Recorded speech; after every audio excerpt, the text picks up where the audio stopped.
This is a density lab, okay? I'm going to give you a piece of paper.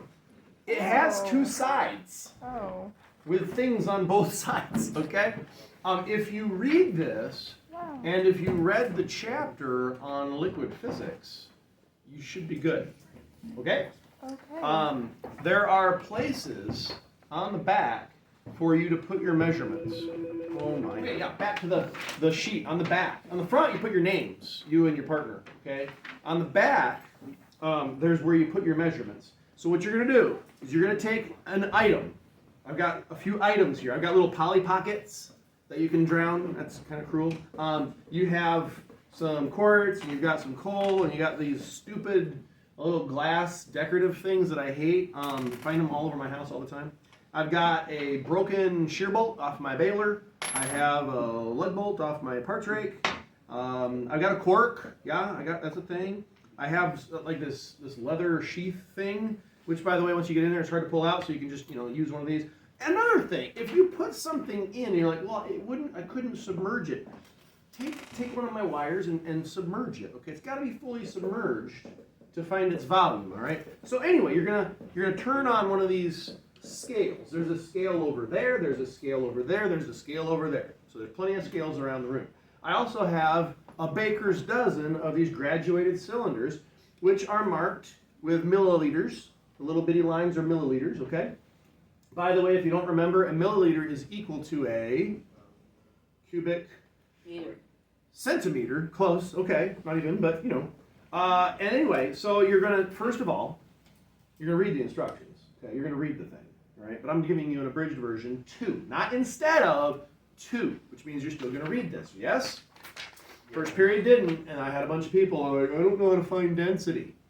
Did you read the thing? Did you read the chapter? Did you do the review questions? No. So anyway, you put this, once it's zeroed out, you put that on there, okay? If you waft the air over it, it will actually read that. This thing's pretty sensitive. So put it on there, be still, okay?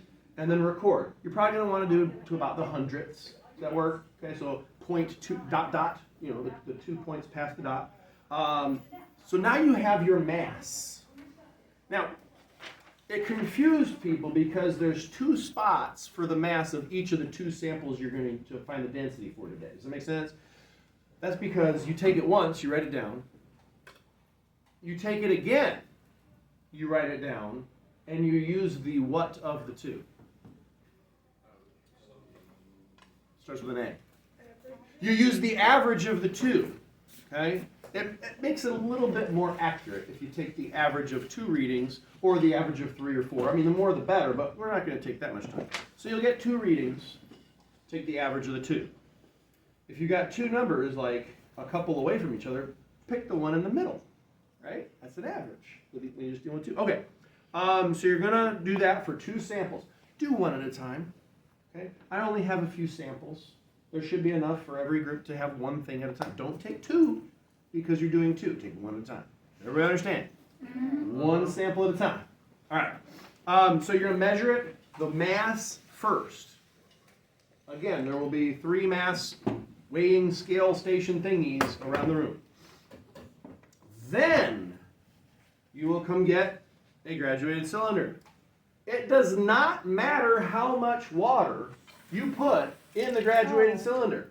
As long as your item can be fully submerged in the graduated cylinder, that's enough water. Now, if you put it all the way up to here, past where there are markings, then you won't be able to measure, yes?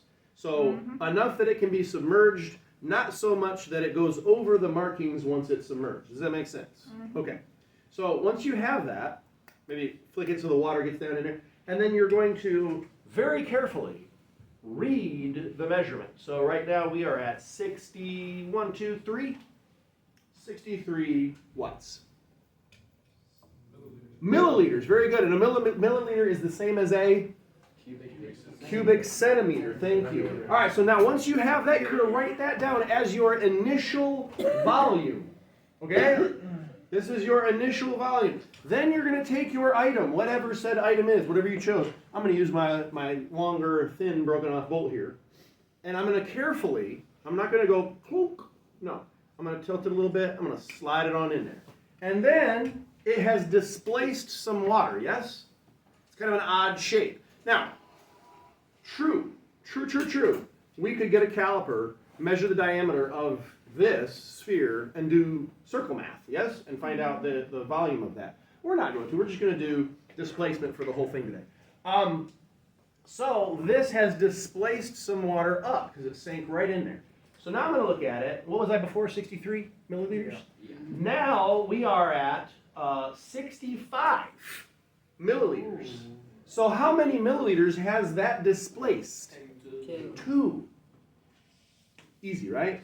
So that'll be your final volume. Your sample volume, the volume of the sample of the bolt was what again?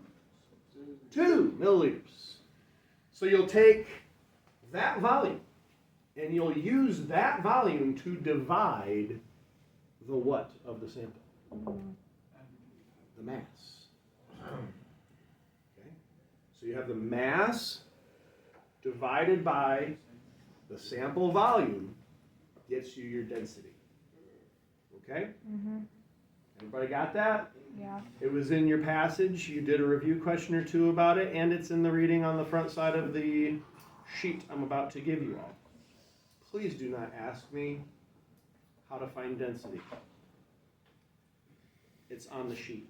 So the first thing is to take our item, and we're going to make sure we're zeroed out on the scale. Place our item on there, and it says it's 48.72 grams. All right, so 48.72 grams on our sheet here. We will place that right there. Sample 1, bolt, 48.72 grams, right there.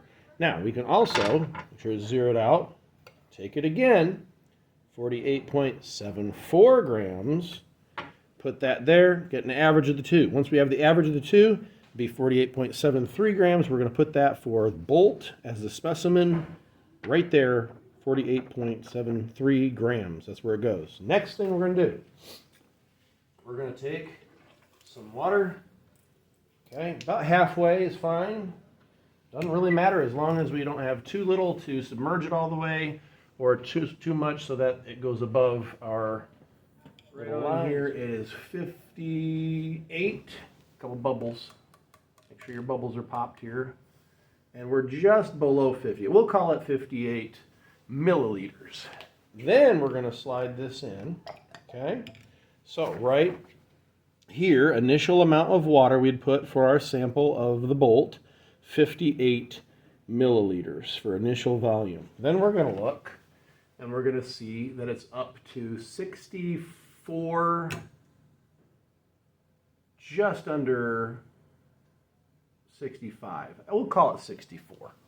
Maybe 64 and a half. And we'll put that for our final volume of water right there, 64 and a half. So we said 58 and 64 and a half, which is a difference of how many? Is that 6.5? So our volume of the sample, the bolt itself, would be 6.5 milliliters of volume.